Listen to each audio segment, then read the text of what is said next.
بسم اللہ الرحمن الرحیم۔ ہم اسلام اور اجتماعیت جو مولانا صدر دین اصلاحی صاحب کی کتاب ہے اس کے بارے میں ڈسکس کر رہے ہیں۔ پچھلی نشستوں میں بھی ہم نے اس کے بارے میں اس کا حاصل مطالعہ لیا ہے، جو ہم نے پڑھا ہے اس کو سمجھنے کی کوشش کی ہے۔ اس نشست میں بھی ہم اس کے آخری باب کو جو گوشہ گیری کے بارے میں ہے اس کے بارے میں ہم ڈسکس کریں گے۔ مولانا صدر دین اصلاحی صاحب نے اجتماعیت کو بڑی تفصیل سے بیان کیا ہے، اور اس کے ساتھ ہی ایک جو امت میں تصور پایا جاتا ہے کہ علیحدہ ہو جایا جائے اور جنگلوں میں نکل جایا جائے اور عبادت کر کے اللہ کی رضا حاصل کی جائے، اس کو گوشہ گیری کے عنوان سے انہوں نے تحریر کیا ہے۔ پہلے اس کے حق میں وہ 3 دلائل لائے ہیں۔ ایک سورہ کہف کی آیت کو لے کے آئے ہیں، اور 2 احادیث بخاری اور مسلم سے لے کے آئے ہیں کہ جو اس کے حق میں جاتی ہیں، اور جو گوشہ گیری یا تنہائی پسند یا خلوت میں یا خانقاہوں میں بیٹھنے والے لوگ ہیں، وہ ان کا جواز پیش کیا ہے کہ اسلام میں اجتماعی زندگی یا جماعتی زندگی کے بجائے اگر تنہائی میں بھی بیٹھ کے اللہ کی عبادت کی جائے تو ہم اللہ کو راضی کر سکتے ہیں۔ لیکن سورہ کہف کی آیت، وہ جو نوجوانوں کا قصہ ہے، اس پہ بھی انہوں نے کافی بحث کی ہے اور سمجھایا ہے کہ یہ اصل میں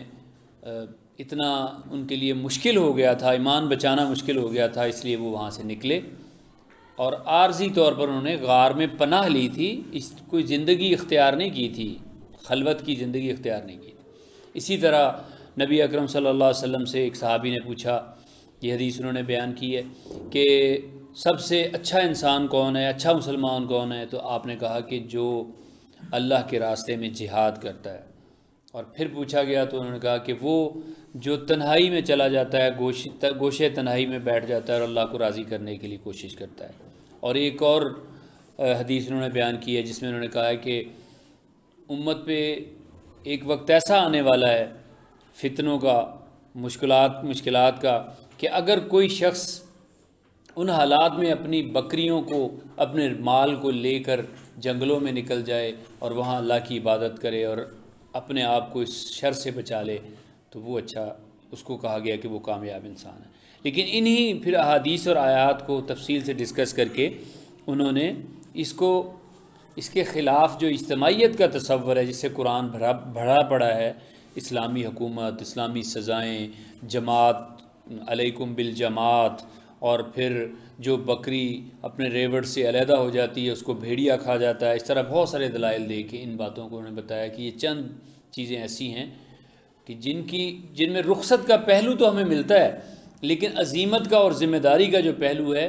وہ جماعتی زندگی ہے، اجتماعی زندگی ہے، کہ اسلامی حکومت قائم کی جائے اور اللہ کے قانون کو نافذ کیا جائے اور اس سے لوگوں کو فائدہ پہنچایا جائے۔ تو اس پہ انہوں نے کافی تفصیل سے ڈسکس کیا ہے، اس چیپٹر میں انہوں نے کافی اچھے طریقے سے سمجھایا ہے۔ تو یہ ایک رہبانیت کا تصور ہے جو عیسائیوں میں پایا جاتا تھا۔ حضرت عیسیٰ کے جو حواری تھے، سورہ حدید میں ان کا ذکر ملتا ہے ہمیں کہ وہ رافت اور رحیم، نرمی ان میں پائی جاتی تھی۔ حضرت عیسیٰ علیہ السلام میں بھی یہ تھی کہ وہ جو خصوصیات ہیں رؤوف اور رحیم ہونے والی، وہ خصوصیات ان کے اندر بھی تھیں، اور پھر ان کے صحابہ میں یعنی حواریوں میں آئیں۔ اور پھر ان لوگوں نے بعد میں حضرت عیسیٰ کے سینکڑوں سال بعد انہوں نے جنگلوں میں وہ بنا لیے، عبادت خانے بنا لیے، خانقاہیں بنا لیے، اور وہاں عبادت کرنے لگ گئے، اور رہبانیت کا جو ہے وہ ایک فلسفہ انہوں نے اختیار کر لیا، جبکہ اللہ تعالیٰ نے کہا کہ اس کا میں نے تمہیں حکم نہیں دیا تھا۔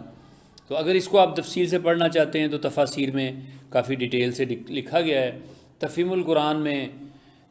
مولانا مودودی نے اس میں کافی مؤثر اور اچھا لکھا ہے کہ کس طرح ان لوگوں نے رہبانیت میں آ کر اور اپنے نفس کو پاک کرنے کے لیے جنگلوں میں نکل کے عبادت کی اور علیحدہ ہو گئے دنیا سے، ذمہ داریوں سے فرار اختیار کیا۔ تو اس کو وہ پڑھنے کے قابل ہے۔ باقی بھی